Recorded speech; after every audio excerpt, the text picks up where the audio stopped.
আদর করবা না। তোমার কোনো অধিকার নেই আমার মেয়েকে আদর করার। মানে কি? মানে হচ্ছে আমি যদি বলি আনিয়াকে তুমি আনিয়ার বাবা, তাহলে আনিয়া তোমাকে বাবা বলে ডাকবে। আর আমি যদি বলি তুমি আনিয়ার বাবা না, আনিয়া এটাই বিশ্বাস করবে।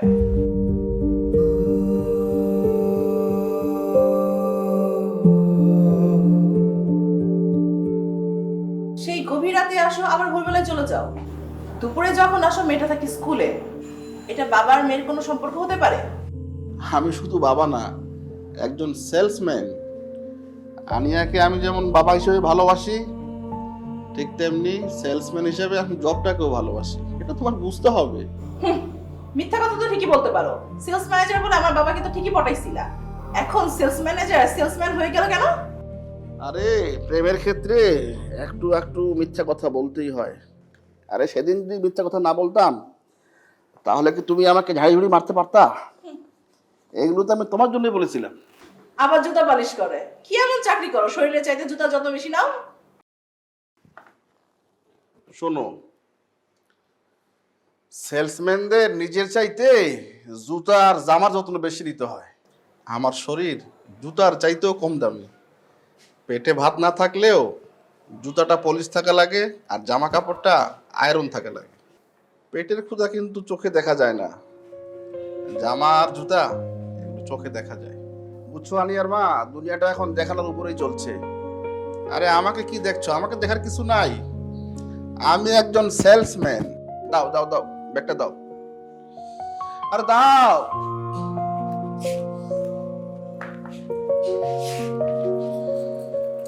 শোনো, বাবুর খেয়াল রেখো। আমি গেলাম।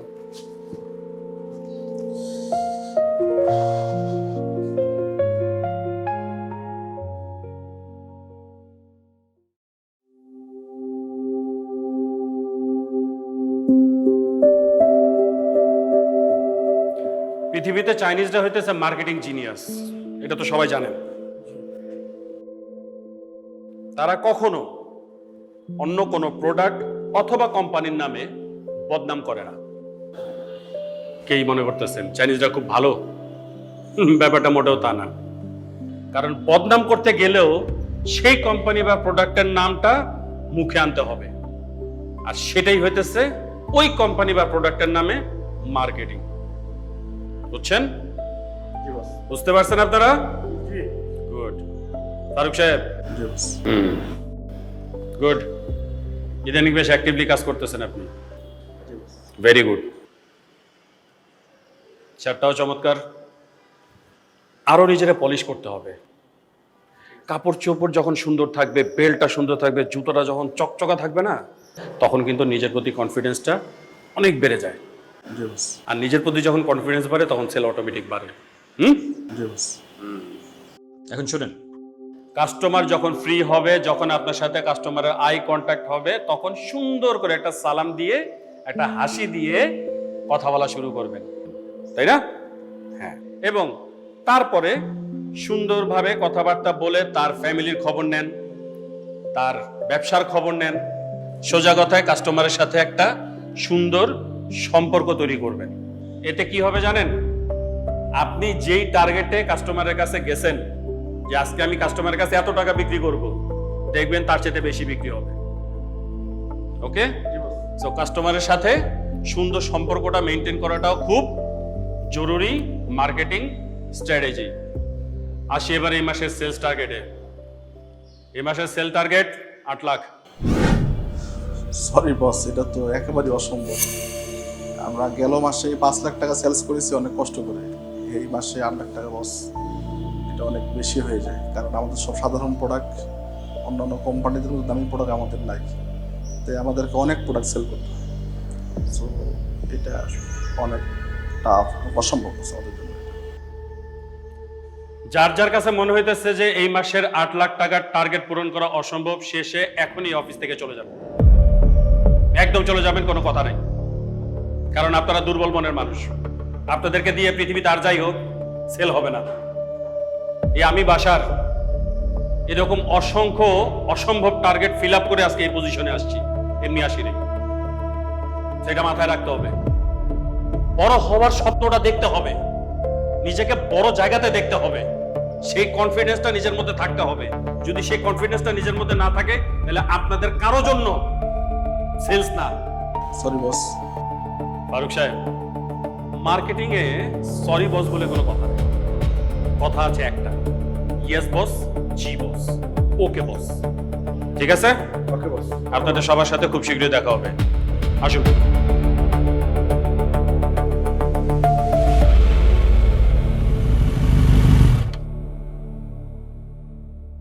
আসসালামু আলাইকুম ভাইজান, ওয়ালাইকুম আসসালাম। কেমন আছেন? আছি।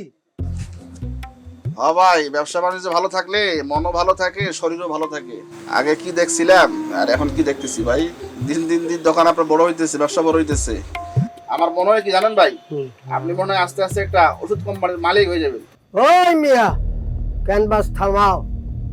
ওষুধ কোম্পানির মালিক হবো না? চামচামি, রোজ রোজ এক কথা ভালো লাগে না। ওই জামাইল্লা, ওই কার্টুনটা ওনারে ফেরত দিয়ে দে। ভাই কি কোনো সমস্যা? ওইগুলো নিয়ে যাও। বুধা কামে 2 সপ্তাহ ধরিয়া তা আটকাইয়ে রাখছো।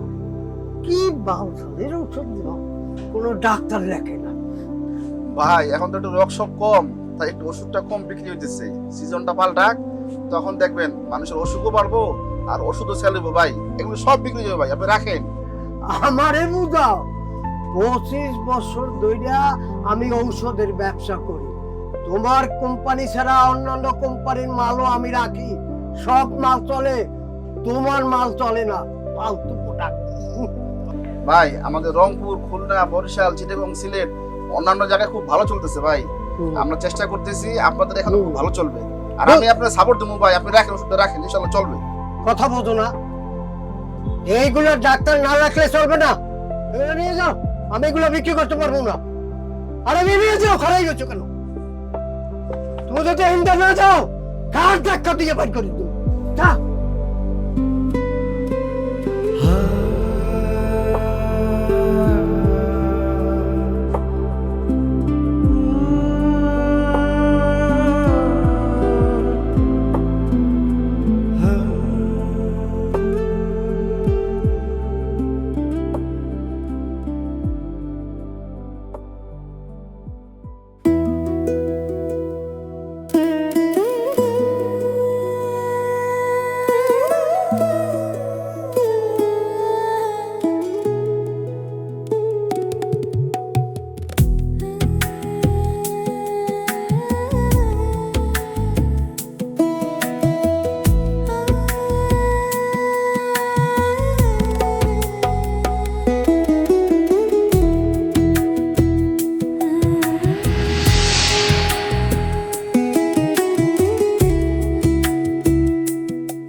তোমার গয়নাগুলো দিতে পারবো আগামীকাল?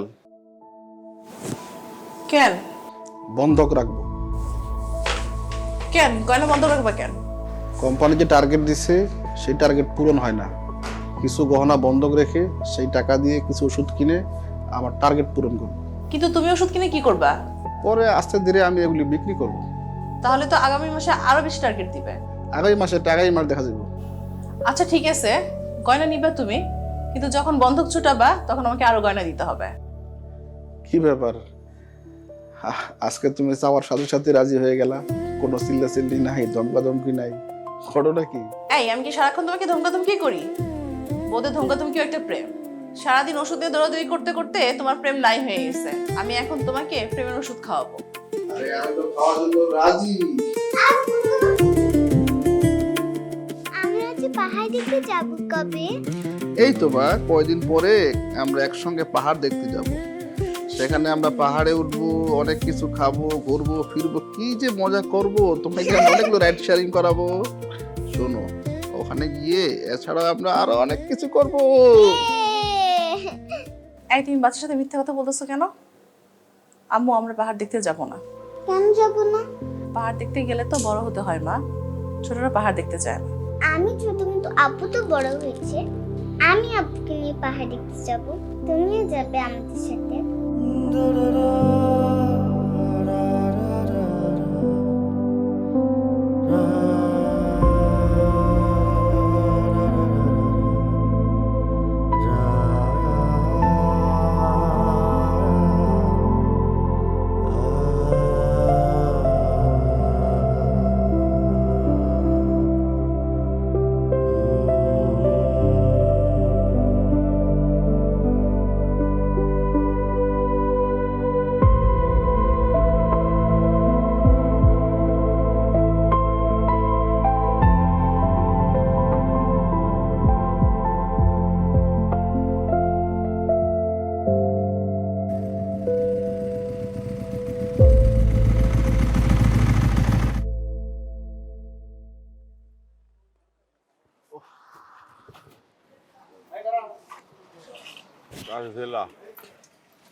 আসসালামু আলাইকুম, চান্দু ভাই কেমন আছেন? ওয়ালাইকুম আসসালাম। আছি ভালোই। কিছু করবেন নি? ভাইজান কি কি লাগবে আজকে? অর্ডার পত্র কি আছে? না না, আজকে কিছু লাগবে না। কি বলেন ভাই, এত কোম্পানির মালামাল বিক্রি করেন, আমাদের তো ওষুধ সব শেষের দিকে, কিছু অর্ডার দেন। কি কোন? আপনার ওষুধে অর্ডার দিমু, আপনি দিয়ে যাবেন। আমি কি সাজে রাখুম? হ্যাঁ, ওটা ব্যস্ত হবো তো। এমনি বেচা কিনা কম, জান তো, এখন বিরক্ত করেন না। আচ্ছা ভাই, একটা বিল ছিল আজকে। মিয়া, দেখতাছেন মালিক নাইকা, আবার বিল বের করছেন। মালিক আহুক, তারপর দিমুনে। আচ্ছা অল্প কিছু হইলো দেন ভাই, বিলটা নাইলে অবশ্যই খুব ঝামেলা হয়ে যায়। ওরে ভাই, এখন কি মালিক ক্যাশে টাকা রেখে গেছে? হ্যাঁ, আগে বেচা কিনা হোক, তারপরে দিমুনে। কইলাম তো, জান, বিরক্ত করেন না মিয়া। আচ্ছা আচ্ছা ঠিক আছে, আমি চলে যাচ্ছি, আমি একটু ব্যস্তও আছি। ওটা দুই এক পরে আপনার ভাবি আসবে, তোমার কাছে বিলটা দিব।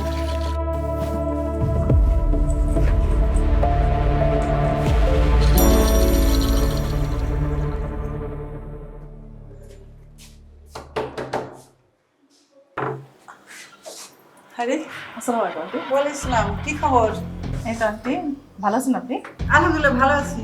কিছু বলবা? আন্টি আজকে একটু কষ্ট করে আনিয়াকে আপনার কাছে রাখতে হবে।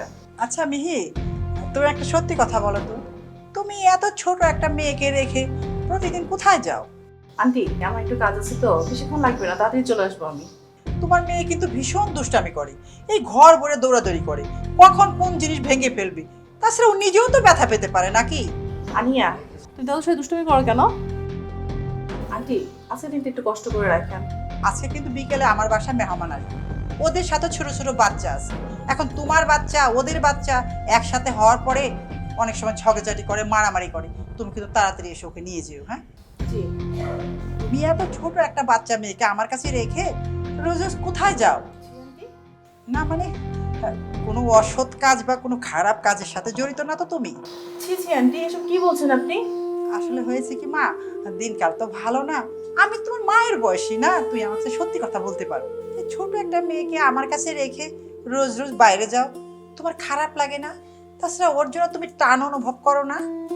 আনিয়া মা চলো তো। আর দাঁড়াও, আমার কথায় মন খারাপ করলে? আচ্ছা ঠিক আছে, ওকে রেখে তুমি যাও।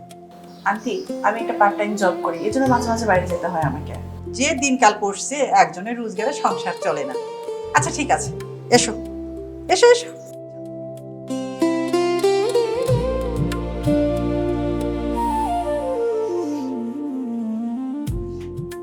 চান্দু ভাই, আরে ভাবি, কি ব্যাপার? কিছু লাগবো? না আমি তো বিল তুলতে আসি, আপনি জানেনই আপনার ভাই তো প্রোডাক্ট দিয়ে যায় সবসময়।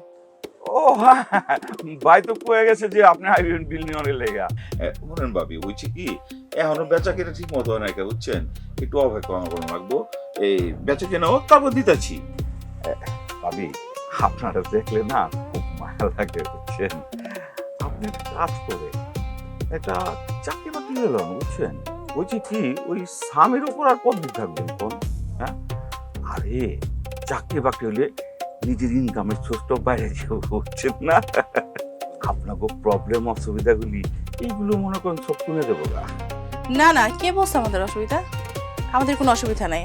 আর আপনি বলেন বেচা কেনার সমস্যা, কোনো সমস্যা নাই ভাই, আমি পাশেই আছি। আপনি বেচা কেনা করেন, আপনি যখনই দিবেন আমি এসে নিয়ে যাব। ভাবি, আপনি অপেক্ষা করলে তো আর টাকাইব না, বুঝছেন? একটু বেচা কিনা হোক, তারপরে দেখবেন আমি এমনিতে দিয়ে দিব মনে। আর আপনার এত কষ্ট করার দরকারটা কি? হ্যাঁ, আমারে কইলে তো আমি বাড়িতে গিয়ে দিয়ে বের পারি। কোনো অসুবিধা নাই ভাই, আমি অপেক্ষা করতেছি। আপনি যখন পারেন তখন দিবেন, আমি পাশেই আছি।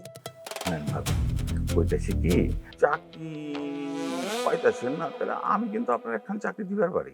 না না ভাই, আপনি ভুল বুঝতেছেন। আমি ফ্রি আছি, এই জন্যই আমি আসতেছি কাজে। আমি যখন কাজে ব্যস্ত হয়ে যাব তখন কিন্তু আমি আসবো না। আরে না না, কি কোন, আইবেন, অবশ্যই আইবেন। আপনি সবসময় আইন, আমিও তো চাই। বলছি কি ভাবি, শুনেন, আপনি একটা চাকরি লইলে, বুঝছেন, অনেক ভালো থাকবেন, বুঝছেন?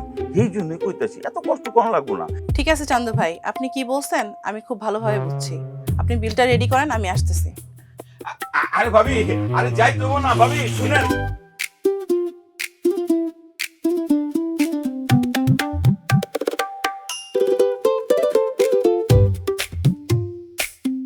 মাগরে ভাই জবের ঘটনা করেছে, ডোনাল্ড ট্রাম্প নিজে ফেসবুকে পোস্ট করেছে চা খেতে আসবে বাংলাদেশে।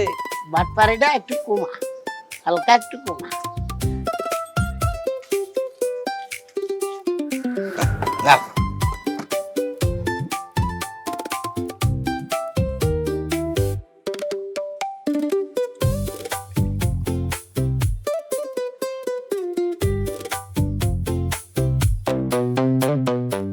এ ভাই কিছু দেবো?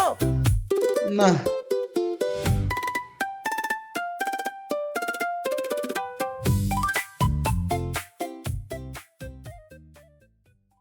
সেই রকম মাথা ব্যথা ভাই। ভাই আপনি টাপনিল খান, টাপনিল সেরে যাবে তো, ঘন্টা খানেকের মধ্যে সেরে যাবে। এ ভাই কি আনসান কথা বলছেন? টাপনিল খাবে কেন ভাইজান? আপনি না পাই এইচ প্লাস খাবেন, মনে করি আমি রেগুলার খাই, খালি মনে করে মাথা ব্যথা ছেড়ে যাবে, পাইতে পেরেছেন? এই বেটা এই টাপনিলের সাথে এইচ প্লাস মিলেলে হবে? হ্যাঁ, কোথায় টাপনিল, কোথায় কোথায় এইচ প্লাস? হ্যাঁ এ এ মাকুরার ভাই আপনি ডাক্তার নাকি? এই মেয়ে এই 1999 সালে ম্যাট্রিক পাস করছি, আমার ক্লাসের 1 নাম্বার ছাত্র যিনি সে হচ্ছে কি ডাক্তার, আর আমি ছিলাম 2 নাম্বার। আমি কি 2 নাম্বার, আমি এখনো 2 নাম্বার। শোনো, আমার ফুফাতো ভাই একজন ডাক্তার, সুতরাং টাপনিল আর নাপা এক্সট্রা নাপা এইচ প্লাসের সম্পর্ক আমাকে তুমি শিখাইতে আসো না, বুঝতে পারিছো? ভাই আপনি টাপনিল খাবেন, টাপনিল। আসলে হয়েছে কি ভাইজান, আপনি মনে করেন সেকলো 20 আর চার্জেল 40 এটা খাবেন, খালে মনে করেন কাজ করবে। আমার যতটুকু মনে হয়েছে মাগুরার ভাই, আমি বলছি কি মানে দুপুরের বেলা সে একটা বিস্কুট খায় তো পেটটা খালি থাকে, আমার কাছে মনে হয়েছে তিনি যদি 2 থেকে 3টা বিস্কুট খায় তার মনে করে পেটটা ফুল হবে, তখন আর গ্যাস হবে না। পাইতে পেরেছেন ভাইজান? আপনি খান তো, বিস্কিট খান। এই এই তুই থাম তো, তোর দোকানে যে সব বিস্কুট রাখিস ওইগুলো খাইলে মানুষের গ্যাস হয়, আর গ্যাস হলে কি হবে? টাপনিল খেতে হবে। ভাই আপনি টাপনিল খাবেন তো ভাই, একদম সেরে যাবে, পানি নিতে হবে, বুঝছেন? ভাই আমাদের দেশে নেতা আর ডাক্তার সব চাইতে বেশি। চার দোকানে বসলে নেতাও পাওয়া যায়, ফ্রি ডাক্তারও পাওয়া যায়। আপনারা কি জানেন আমার এই মাথা ব্যথাটা কি জন্য? আমি একজন সেলসম্যান, আমি নিজেই একজন ওষুধ কোম্পানিতে সেলসম্যান হিসেবে জব করি, আর আপনারা আমাকে বুঝাইতেছেন আমার মাথা ব্যথা কি আর আমি কোনটা ওষুধ খাবো? হয় বিয়ার আপনারা জানেন এই যে ভুল ভাল ট্রিটমেন্ট মানুষের আপনারা দেন, যে মাথা ব্যথা হইলে টাফনিল খান, এই নাপা এইচ প্লাস খান। এই মিয়া আপনি ঠিক মতো নামই বলতে পারেন না, ওষুধের নাম না জানেন ডাক্তারি করে না, এগুলো করা ঠিক না ভাই, বুঝছেন? আর ভাই আমার মাথা ব্যথা টার্গেটের দুশ্চিন্তায়, আমি একজন সেলসম্যান, আমার মাথার উপরে অনেক টার্গেট। আপনারা আর ডাক্তার হইয়া ডাক্তারের সংখ্যা বাড়াইবেন না। আচ্ছা ভাই কত হইলো? ও টাকাটা রাখেন। ভাইজান কত দিয়েছেন? 5 টাকা দিয়েছেন তো। কেন ভাই একটাই তো বিস্কুট, 5 টাকা না? ও অবশ্যই রাইট কথা বলেছেন, বিস্কিটের দাম 5 টাকা, কিন্তু পানির দাম কে দিবে? না ভাই আমি আসলে বুঝতে পারি নাই। আচ্ছা আপনার পানির দাম কত? দেখেছেন মাগুরার ভাই কি আনসান কথা বলছে ভাই, ঢাকা ছোড়ে মার্কেটিং এ চাকরি করে পানির দাম জানে না। ছোড়েন 2 টাকা গ্লাস, 3 গ্লাস খেয়েছেন, 3 দুগুণে কত হয় মাগুরার ভাই? 6 না? 6 টাকা, 6 টাকা দাম। হ্যাঁ হ্যাঁ 2 টাকা ইনটু 3 গ্লাস, মোট 6 টাকা দেবেন, দেন। ভাই কিছু মনে করেন না, আপনারা চাওয়ার আগেই আমার বিলটা দেওয়া উচিত ছিল। এই নেন ভাই আপনাদের 6 টাকা। ভাই শোনেন তো জি বলেন। ভাই, একটা কথা বলেন তো, আমি প্রত্যেকদিন দেখি আপনি 1 পিস করে বিস্কিট খান আর পানি খান, এভাবে কি চলবে ভাইজান? এভাবে তো গ্যাসে পেট মনে করে ভরে যাবে। আর লেখাপড়া করেছেন, শিক্ষিত মানুষ, এসব বালছাল চাকরি কিসের জন্য করেন? হ্যাঁ, অন্য চাকরি পান না আর খাওয়ার টাইম পান না নাকি? সময় পাই ভাই, কিন্তু সাহস পাই না, পকেটে টাকার জোর কম। ভাই সেলসম্যানের চাকরি করি তো, তাই উপরে একটু ফিটফাট টাকা লাগে, আর অনেক হিসাব করে চলতে হয় আমাদের। কিছু মনে করেন না, আসি। এই হাসু ভাই 5 আর 6 11 টাকা তো আমার নামে লিখে রাখেন। হ্যাঁ ভাই আপনার টাকা দিয়ে লাগবে না, জান। কোনো সমস্যা লিখে রাখছি, তোমার যে আগে 1100 টাকা বাকি আছে সেটা কবে দিবে? আরে বেটা ভাই একটু পাগল আছে, ওর কথা মনে কিছু নিয়েন না, আমি তো 2 নাম্বার, বুঝছেন না, আমিও টাকা দিয়ে দেব। ভাইয়ের কথা শুনতে হবে না, আমি রাজশাহীর মানুষ, উদার মনে মানুষ, টাকা লান তো। ধন্যবাদ ভাই, টাকাটা দিছি, রাখেন। আমার জন্য দোয়া করবেন। এই মুহূর্তে টাকার চেয়ে আমার দোয়া বেশি দরকার।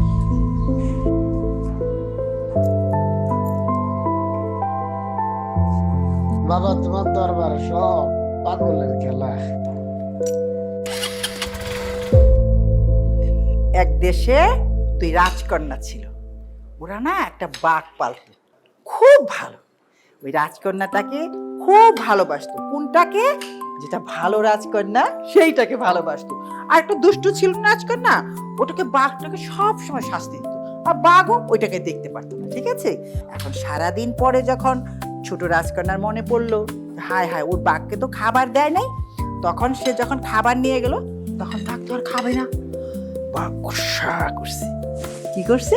রাগ করছে। ঠিক আছে, মা রাজকন্যা তো অনেক হাতে পায়ে ধরে টুরে তারপরে বাঘকে খাওয়াইছে। আচ্ছা তুমি একটা কাজ করো, একটু বসো, আমি একটু রান্নাঘর থেকে আসি। তাহলে কোথায় রেখে গেলাম? ওই যে রাজকন্যা বাঘের হাতে পায়ে ধরে খাইয়েছিল, তাই না? আমি এসে বাকিটা বলবো, এগুলো কিন্তু ধরবে না, হ্যাঁ?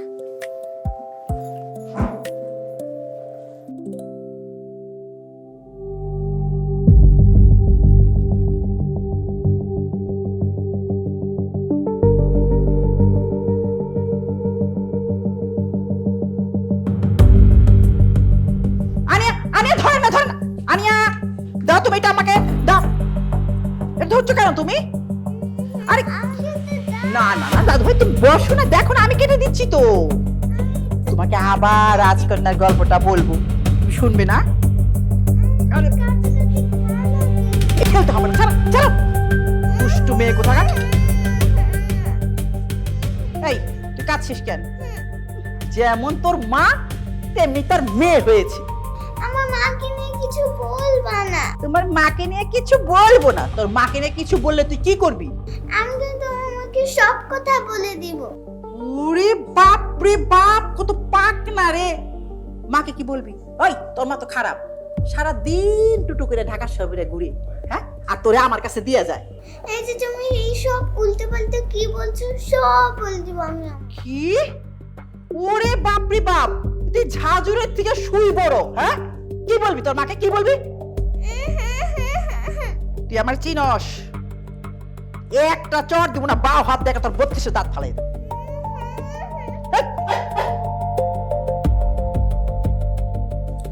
টেস্ট দিছে এক গাদা। এত টেস্ট দেখাইয়া যদি বোঝা লাগে তাহলে ডাক্তারের কাছে আসার দরকার। আরে ভাই ব্যবসা রে ভাই, ব্যবসা। যত টেস্ট তত কমিশন। কোনাই আর নেই অঞ্জনের সাথে নি কেন ভারতে চলি আসেন, সন্ধ্যার পরে দেখা করিম। হ্যাঁ ঠিক আছে। ভাই আন্নে কি আছেন ভাইয়া? দেরি হইব ভাইয়া, মনে যায় বসি থাকেন যান। কেন ভাই, আমি গেলে কোনো সমস্যা আপনার? আন্নে কি বলতে চান? ভাই ভিতরে তো এখন রুগী নাই, আমি একটু যাই ভিতরে। আই কি আন্নের বেতন ভুগতে চাকুন নি কেন? আর কাছে সারের হুকুম বড় নাকি আন্নের হুকুম বড়? ভাই আমি তো আপনার হুকুম করতেছি না, আমি আপনার রিকোয়েস্ট করতেছি। একটু পরে লাঞ্চ ব্রেক শেষ হবে, রুগীদের ভিড় বাড়বে, তখন তো আমি দেখা করতে পারবো না ভাই। ভাইয়া আন্নের মাথায় কি গেলু নাই কেন? এই বুদ্ধি লই আপনি কি মার্কেটিং এর চাকরি করেন? লাঞ্চ ব্রেক দিছে কি লাই? খাউনের লাই নাকি আন্নের লাগে গল্প সল্প করা লাই? ভাই লাঞ্চ করতে তো এত সময় লাগে না ভাইয়া। আপনি খুব ডিস্টার্ব করতেছেন। আমি বলতেছি আমি নিয়ে তো চলি যান, যান যান। জসিম ভাই, হ্যাঁ বলতেছি বলতেছি, পরে বলতেছি, রাখেন। ভাই এটা আপনার জন্য আছে, নেন না।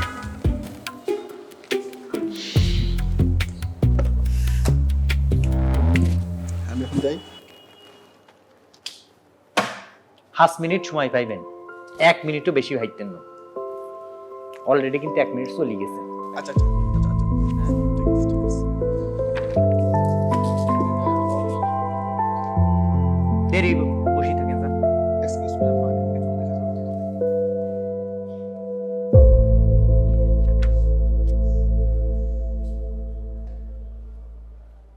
বাবু রে, দেখি স্বর্গে গেলেও দাঁড় বাঁধে, আই আন্নের 5 মিনিট সময় দিছি, এর মধ্যে আপনি প্রেসক্রিপশন দেখা শুরু করে দিয়েছেন কেন? অলরেডি কিন্তু 2 মিনিট চলে গেছে, আর কিন্তু 3 মিনিট পাইবেন। এরপর যদি আন্নের দেখে আই কিন্তু পাছায় লাথি মারি হাসপাতাল থেকে বাইর করে দিই, বলে দিলাম কিন্তু। আর কোনোদিন যেন আন্নের না দেখি। আউল গুনানগার। মে কামিং স্যার? ইয়েস স্যার, এই একটা ছোট্ট গিফট আমাদের কোম্পানির তরফ থেকে। আপনাদের সব ফালতু ওষুধ আমি লিখতে পারবো না। কেন স্যার, কোনো সমস্যা? সেই সমস্ত কথা তো আমি আপনাকে বলবো না। স্যার, যদি সমস্যার কথাগুলো আমাকে বলেন তাহলে আমি গিয়ে এগুলি আমাদের ঊর্ধ্বতন কর্মকর্তাকে জানাতে পারবো। আর আপনাদের মতো বিশেষজ্ঞ ডক্টরের পরামর্শই তো আমাদের দরকার স্যার। আচ্ছা, দোকানে গেলে আপনার কোম্পানি ওষুধ পাওয়া যাবে তো? কি যে বলেন স্যার, শহর বন্দর অলি গলি সব জায়গাতে পাওয়া যায় স্যার, কোনো সমস্যা নেই স্যার। আচ্ছা ঠিক আছে, আপনি এখন যান। ওকে, আসি স্যার। আসসালামু আলাইকুম স্যার। ও কাকু, খারাই খারাই কি চিনতে হরেন? অ্যাপেন্ডিক্স হ্যাঁ ব্যথায় মরিয়ে যাইতেছে, হ্যাঁ। কারণ লাগবে, হ্যাঁ। কিন্তু এইনে যে কোন ডাক্তারের কাছে যামু সেটাই বুঝতেছি না। কাকু শোনেন, মুই কই এখানে যে ডাক্তার এরা কাটা সিরিয়া ভালো পারবে না। এই ডাক্তার যদি রুগী ধরে রুগী মরিয়ে যায়। মুই আপনার একটা কথা কই শোনেন, মোর দ্বারে ভালো পরিচিত হাসপাতালে ডাক্তার আছে, এই নে লন, মুই আপনার ভালো চিকিৎসা লয় দি মনে। আচ্ছা খারান, আমরা যে এত কথা কইতেছেন, হ্যাঁ। আপনি কেডা আসলে? মোর এখানে রুগী আনলে বুঝছেন, মোর একটা পরিচিত লোক আছে, হের লগে একটু দেখা করতে আইছি। আইসেন, রুগী আছে, এখন চলে যান। শোনেন, মুই তো জামু এহেনদার রুগী নিয়ে যে হাসপাতালে মুই ভালো সুবিধা পাইছি, আমনেরও চাই হেন নিয়ে ভালো সুবিধা দিতে। টাকার মানে খুবই কম আর কাজের মানে অনেক বড় হাসপাতাল। কাটাছিরে যাই করে এরা কি করে জানেন, কোমর কাট দিয়ে আলাদা করে হেলায়, আবার কোমর জোড়া দিয়ে দেয়। হুদাইয়ে না, মগো গ্রামের যে অত রোগ ব্যাধি আছে সব মোদারে।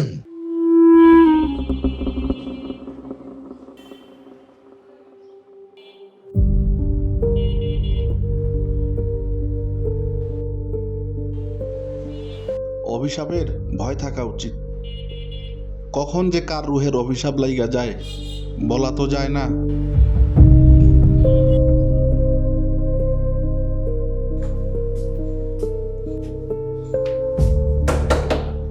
আন্টি, আন্টি, আমি আনিয়া আম্মু, আনিয়াকে নিতে আসছি। কি হয়েছে মা?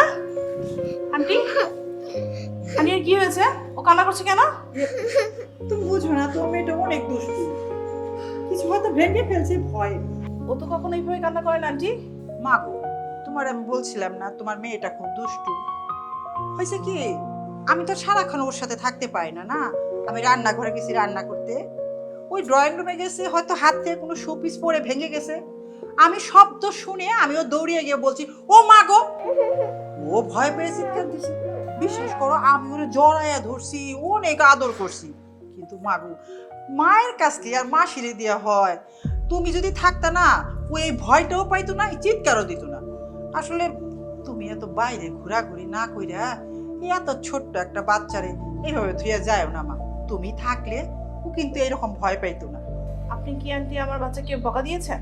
ও মা গো, হ্যাঁ, তোমার বাচ্চারও আমি রাখলাম, আবার আমি বদনামেরও ভাগী হইলাম। কোথায় তুমি আমারে ধন্যবাদ দিবা তা না, তুমি উল্টো আমারে ব্লেম দিচ্ছ। এই মেয়ে, এই আনিয়া, তোমার কি আমি ধমক দিছি? ঠিক আছে, তুমি যখন আমার এই বদনামটা দিলা, তাহলে শুনো, আজকে তো তোমার মেয়েরা আমার কাছে দিয়া যায় না, তোমার মেয়েরে আমার সাথে করে নিয়ে যায়। আমি প্রতিদিন কোথায় যাই এটা তো আপনার জানার বিষয়। আপনি ভালো করেই জানেন আমার হাজব্যান্ড একজন সেলসম্যান, তো ও কাজকর্মে এত ব্যস্ত থাকে, এই জন্য আমি ওর হয়ে ওর বিলগুলো কালেকশন করতে চাই ফার্মেসিতে। ও, আমি তো আবার তা জানি না মা, বুঝোই তো দিনকাল ভালো না, কোথায় যায় কোন বিপদ আপদে পড়বা, সেই জন্য বলছি। তোমার মা হলে তোমারে বলতো না। ঠিক আছে শোনা, আজকে যাও, কালকে আবার চলে এসো।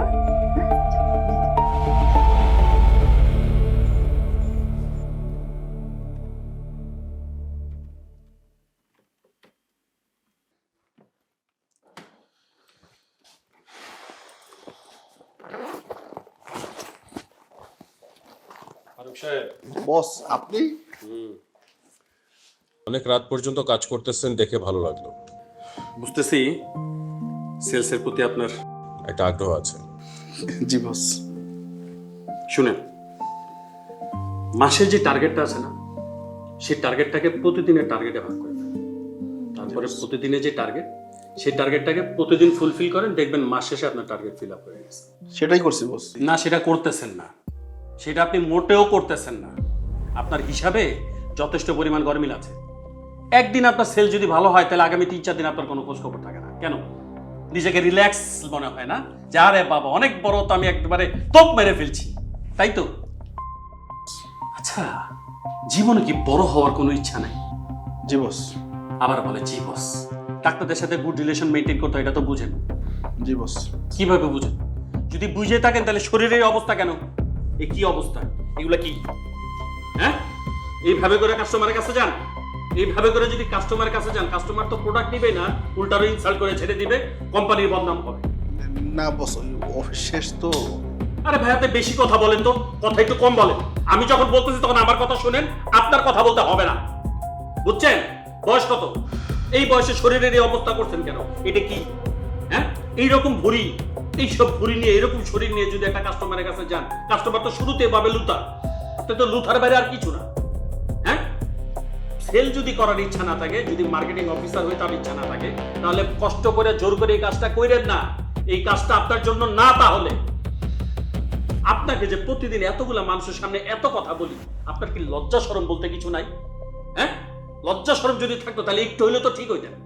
আজকে সেল ভালো, 2 দিন সেলের কোনো খবর নাই, আবার সেল একটু আসে, আবার 4 দিন কোনো খবর নাই। নিজেকে স্মার্ট কবে করবেন?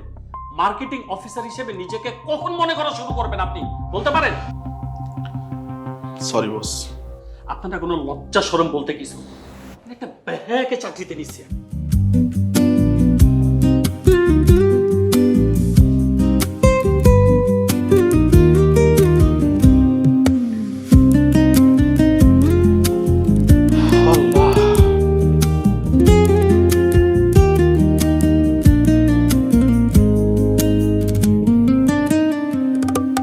তুমি কি দেখেছো কভু জীবনের পরাজয়? দুঃখের দহনে করুণ রোদনে তিলে তিলে তার ক্ষয়, তিলে তিলে তার ক্ষয়। তুমি কি দেখেছো কভু জীবনের পরাজয়? দুঃখের দহনে করুণ রোদনে তিলে তিলে তার ক্ষয়, তিলে তিলে তার ক্ষয়। তুমি কি দেখেছো কভু জীবনের পরাজয়?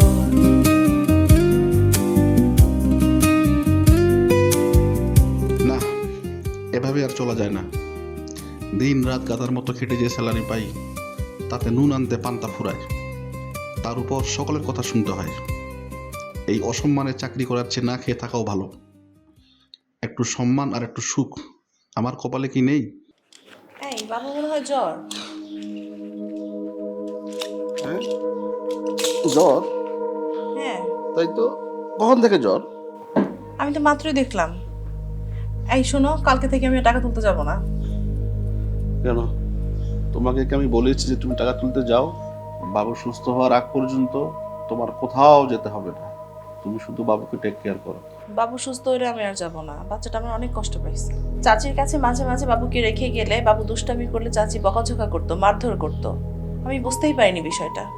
এই এমন লক্ষ্মী বাচ্চাকে কি কেউ বোকা দিতে পারে, অপমান করতে পারে? আমার মনে হয় চাচির মাথায় ঝামেলা আছে। কখন কি বলে কি করে কিছু ঠিক নেই।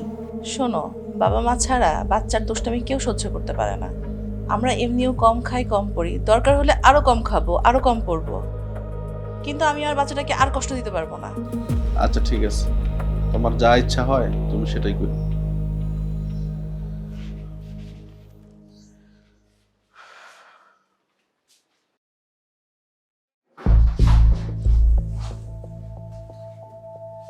আপা, আপনি বসুন।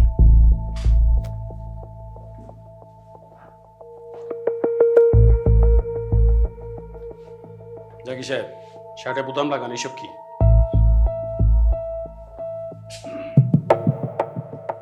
বাহ, কি নিজের কি মাস্তান মনে হয়?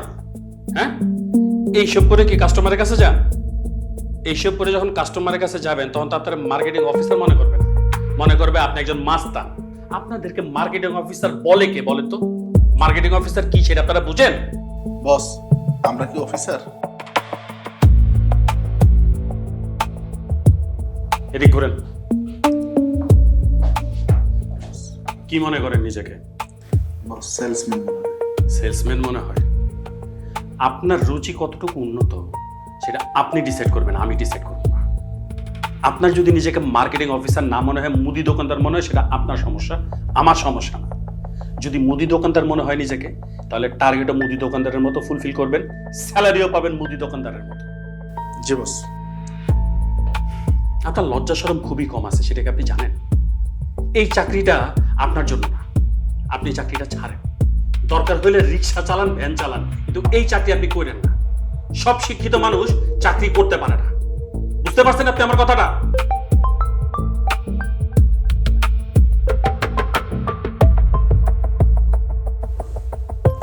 জরুরি হলে ধরেন।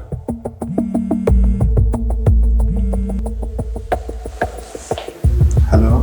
আনিয়ার জন্ম বেড়ে গেছে, ওকে তাড়াতাড়ি ডাক্তারের কাছে নিতে হবে। কি বলো? আচ্ছা, তুমি ওকে গুড লাইফ হসপিটালে নিয়ে আসো, আমি আসতেছি। আচ্ছা, আমি নিয়ে যেতেছি, তুমি তাড়াতাড়ি আসো। ঠিক আছে, আমি আসতেছি। স্যার, আমার বাচ্চার তো অনেক অসুখ। তা তো শুনলাম। আমি তো ভাবছিলাম যে মার্কেট থেকে ফোন আসছে, এই জন্য আপনারা রিসিভ করতে বলছি। সকাল সকাল দুঃসংবাদ। যাই হোক, চিন্তা করবেন না, ঠিক হয়ে যাবে। বস, আমাকে যেতেই হবে। যেতে হবে মানে? আপনি তো আপনার ওয়াইফকে ফোন দিয়ে বললেন ওকে হসপিটালে নিয়ে যাওয়ার জন্য। হসপিটালে নিতে দেন, সেখানে তো আপনার পরিচিত লোক আছে, তাদের সাথে কথা বলেন, ডাক্তার দেখান। আপনার যাওয়াটা জরুরি না, ওর চিকিৎসাটা জরুরি।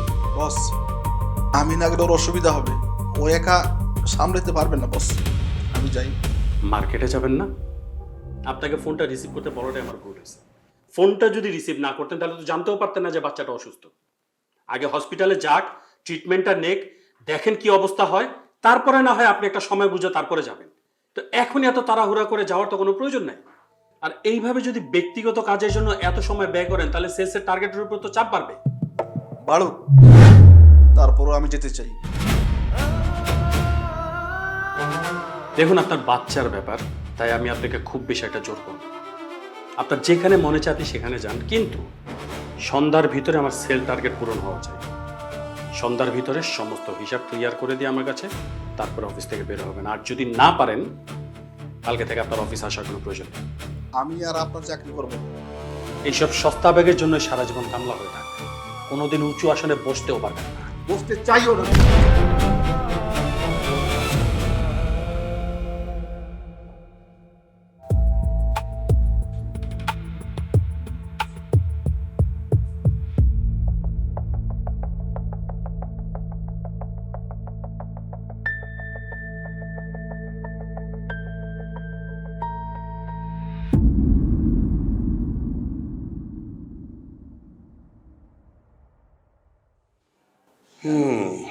যা ভেবেছিলাম তাই, হেপাটোস্পোলেনোমেগালি। আচ্ছা, এতদিন কেন ওকে আনেননি? ওকে এতদিন সুস্থ ছিল, ওকে হুট করে আজকে অসুস্থ হয়েছে বলুন তো? স্যার, আমরা দুজনেই কাজ নিয়ে খুব ব্যস্ত থাকি। ভালো টাকা পয়সা খরচ হবে, তবে আপনাদের কথা বিবেচনা করে আমি একটু দেখছি কতটা কমানো যায়। স্যার, আমার মেয়েটার কি হয়েছে? হেপাটোস্পোলেনোমেগালি। দেখুন, এই বয়সের একটা বাচ্চার সেরাম অ্যালবুমিনের স্বাভাবিক মাত্রা হচ্ছে 3.5, কিন্তু আপনার বাচ্চার আছে মাত্র 0.5। That's alarming.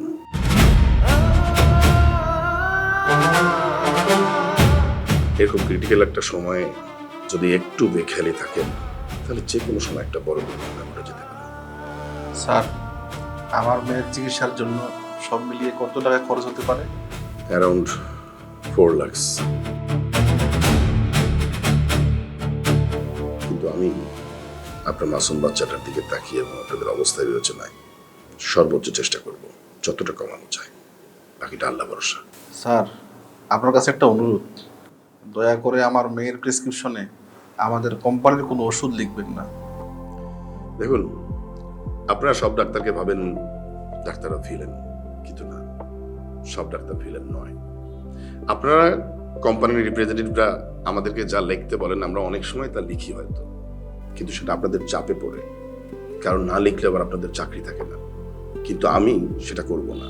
আপনার বাচ্চার জন্য যে ওষুধটা ভালো হয় আমি সেটাই লিখব, আপনি ভরসা রাখতে পারেন। Sorry sir. বাচ্চার দিকে একটু খেয়াল রাখবেন। ওকে বাঁচানোর জন্য এখন একমাত্র যত্ন যত্ন এবং যত্ন দরকার, আর কিছু না। যে কোনো প্রয়োজনে আমাকে যে কোনো সময় ফোন করবেন, ঠিক আছে? Okay sir. বাচ্চার যত্ন নেবেন, ঠিক আছে?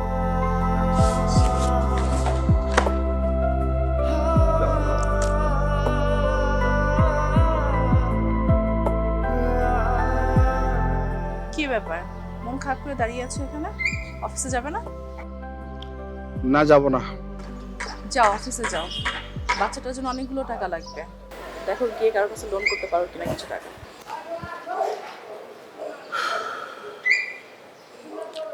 চাকরিটা সকালে আমি ছেড়ে দিয়েছি। মানে আমাদের এই দুঃসময় তুমি চাকরিটা ছেড়ে দিয়েছো? তুমি কেমন মানুষ? জানি না। চাকরিটা ছাড়া কি আমাকে একবার জানাতে পারলে না?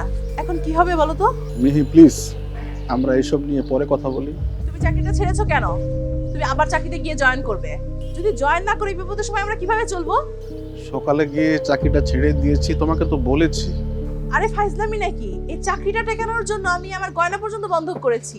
বাচ্চাকে দুপুরবেলা সময় না দিয়ে ফার্মেসিতে গিয়ে টাকা কালেক্ট করেছি।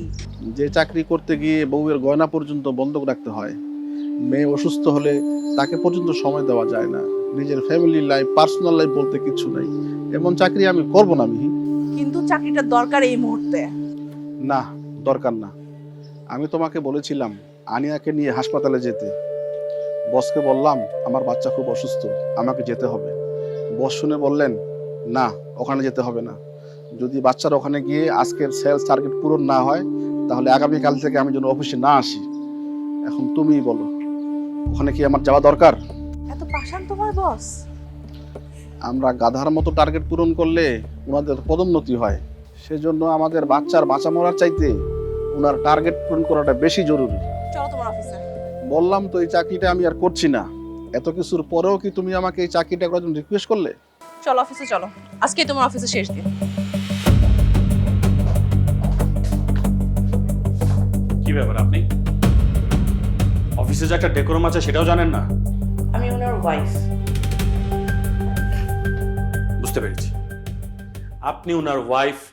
আপনাদের বাচ্চা অসুস্থ ছিল তাই ওনাকে বাধ্য হয়ে হসপিটালে যেতে হয়েছে। এখন আপনারা আসছেন আমার এখানে ওনাকে যেন সবিনয়ে আমি চাকরিতে বহাল করি, তার জন্য তো? ওনার মতো লুথা টিম মেম্বার আমার কোনো কারণেই প্রয়োজন নেই। যার প্রোডাক্ট সেলিং একদিকে আর দুনিয়া একদিকে, আমার তাকেই দরকার। জি বস, আমি আপনাদের কোম্পানির হয়ে কাজ করেছি, কিন্তু আমি আপনাদের এমপ্লয়ি নই। ভেরি গুড, আপনাকে অসংখ্য ধন্যবাদ। কিন্তু এই সস্তা ইমোশনওয়ালা গলাবাজ লোকটাকে আমি কোনোভাবেই চাকরিতে পুনর্বহাল করতে পারছি না বলে আন্তরিকভাবে দুঃখিত। আপনারা আসতে পারেন। আমি এখানে চাকরি বহালের জন্য রিকোয়েস্ট করতে আসিনি, এমনকি ওর পাওনা টাকাও চাইতে আসিনি। তাহলে কেন আসছেন?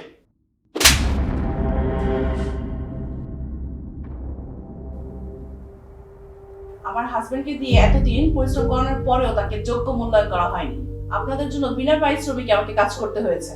আপনাদের সেলস টার্গেট পূরণের জন্য আমার গয়না পর্যন্ত বন্ধক রাখতে হয়েছে। আমার সন্তানকে পিতার আদর থেকে বঞ্চিত করা হয়েছে। অসুস্থ সন্তানের কাছে তার পিতাকে যেতে বাধা দেওয়া হয়েছে। অবাক হওয়ার কিছু নাই, কৃতকর্মের ফল হিসেবে এইটুকুন আপনার পাওনা ছিল। দায়িত্বে বড় হলে জালিম নয়, বিচক্ষণ হতে হয়। আপনারা শুধু আমাদের উপর টার্গেটই চাপিয়ে দিয়েছেন, কখনো আমাদের পাশে এসে দাঁড়াননি। এই টার্গেট আমরা অ্যাচিভ করার জন্য কত পরিশ্রম, কত সংগ্রাম করেছি তা আপনারা কখনো জানেনই না। দিনের পর দিন আমরা শুধু পরিশ্রম করে গেছি। আজকে এই মার্কেট, কালকে ওই মার্কেট, আজকে এই হাসপাতাল, কালকে ওই ক্লিনিক, একটা পর একটা শুধু ভিজিট করে গেছি আর ডক্টরের কাছে গিয়ে রিকোয়েস্ট করেছি আমার ওষুধ লেখানোর জন্য। সেই কষ্টটা আপনারা কখনোই ফিল করেননি। আমি তো ভেবেছি প্রয়োজনে রিক্সা চালাবো, কারণ সে কাজে অনেক সম্মান থাকে, স্বাধীনতা থাকে। অবশ্যই এখন আর আমার হারানোর কিছু নাই, তাই আর আমি কোনো কিছুতেই ভয় পাই না। আপনার প্রমোশনের জন্য জুনিয়রদের উপর এত প্রেশার কেন দেন? আর আপনাদের প্রোডাক্ট যদি এত ভালো হয় সেটা ঘুষ দিয়ে চালাতে হবে কেন? আপনি আমাকে যে প্রশ্নগুলো করেছেন সে প্রশ্নগুলো আমার মনেও জাগে, কিন্তু আমি কাউকে প্রশ্ন করতে পারি না। এটা একটা সিস্টেম, এই সিস্টেমে প্রশ্ন শুধু করাই যায়, কিন্তু সদুত্তর কখনোই পাওয়া যায় না। যে প্রশ্নগুলো আপনি আমাকে করলেন সেই প্রশ্নগুলো উপর মহলকে আমিও করলাম, জানি না কোনোদিন তার উত্তর পাওয়া যাবে কিনা। আর ফারুক সাহেব, আপনার সাথে আমি যা করেছি সেটা কখনোই ব্যক্তিগত কারণে করিনি, প্রফেশনাল রিজনে করেছি। সো আপনি কিছু মনে করবেন না, আই এম সরি। সরি বললে কি আর সব কিছু ঠিক হয়ে যায়? ঠিক হয় না। আমি ভেবেছি একটা ছোটখাটো ব্যবসা করব। আর স্যার, আপনার দাওয়াত রইল, একদিন এসে এক কাপ চা খেয়ে যাবেন, দেখে যাবেন আমি কি শান্তিতে থাকি। আর এই যে একটু আগে বললেন সিস্টেমের কথা, আমি সেই সিস্টেম থেকে বের হয়ে গেছি। আপনি এই সিস্টেমের ভিতরে থেকে নিজেকে দানব করে গড়ে তুলেছেন। চাকরিতে আমি অনেক ছোট হলেও মানুষ হিসাবে আমি আপনাদের থেকে অনেক বড়। পৃথিবীতে মনুষ্যত্বের চেয়ে বড় কিছু নাই স্যার। আসুন।